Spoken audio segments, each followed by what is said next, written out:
Ancient Egypt had a complex legal system, and punishments varied depending on the severity of the crime. Here are 15 historically documented methods of punishment in ancient Egypt. Flogging. Offenders could be subjected to flogging with a whip as a form of corporal punishment.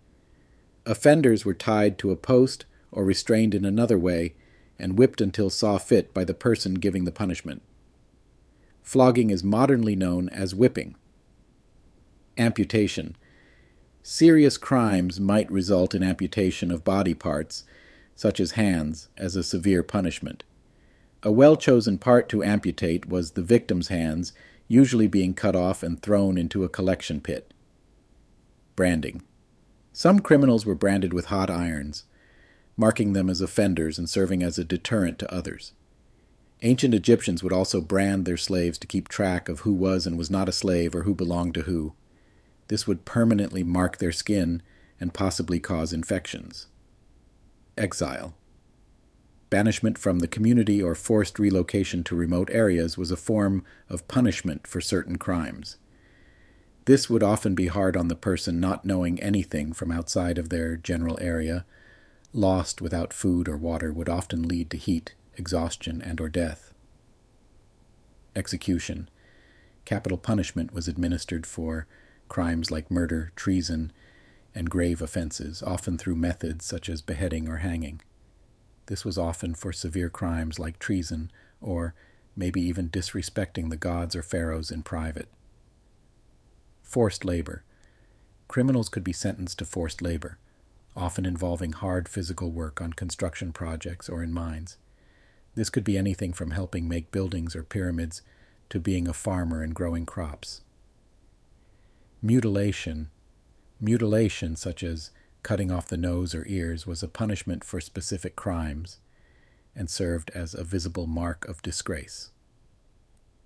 Mutilation served multiple purposes, including acting as a deterrent to others, marking individuals as criminals, and inflicting a visible and lasting punishment. Deprivation of rations. In some cases, criminals might be denied food rations as a form of punishment. This form of punishment aimed to inflict physical hardship, emphasizing the severity of the crime. It could also serve as a deterrent to others, showcasing the consequences of criminal behavior. Imprisonment. Although not as common as in modern times, imprisonment was a form of punishment for certain offenses. Imprisonment served to physically isolate offenders from society, preventing them from engaging in further criminal activities. It also allowed authorities to exert control over the individual during their sentence. Confiscation of property and possessions of the convicted could be confiscated as a punishment for certain crimes. Confiscation served both as a punitive measure and a means of restitution. By taking away possessions, authorities sought to directly impact the financial well-being of the offender while potentially compensating victims or the state.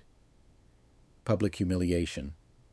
Offenders might be subjected to public humiliation, such as being paraded through the streets or placed in stocks. Public humiliation served as a deterrent, aiming to discourage others from committing similar offenses. It also had a social impact, as the individual faced ostracism and the scorn of their peers. Financial penalties. Fines or monetary penalties were imposed for various offenses, with the amount depending on the severity of the crime. Financial penalties served as a means of restitution to victims or the state. They also provided an alternative to more severe physical punishments, allowing for a degree of flexibility in the legal system. Eye gouging. In extreme cases, eye gouging was used as a punishment, particularly for offenses perceived as threatening to the state.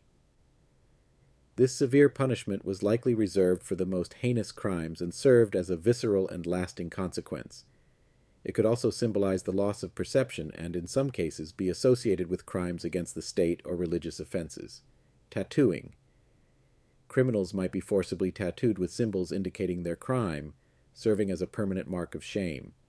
Tattooing served as a permanent visible mark of shame, branding individuals as offenders. The specific symbols might convey the nature of the crime committed, and the practice aimed to discourage repeat offenses. Death by crocodile. In rare cases, particularly for serious crimes, Offenders could be thrown into the Nile to be devoured by crocodiles. This form of execution was likely reserved for the most serious crimes and served as a brutal and public spectacle. It could be both a method of punishment and a form of symbolic justice, aligning with the religious significance of the Nile and its associated deities. It's important to note that the severity of punishment often depended on factors such as social status, the nature of the crime, and the discretion of the ruling authorities.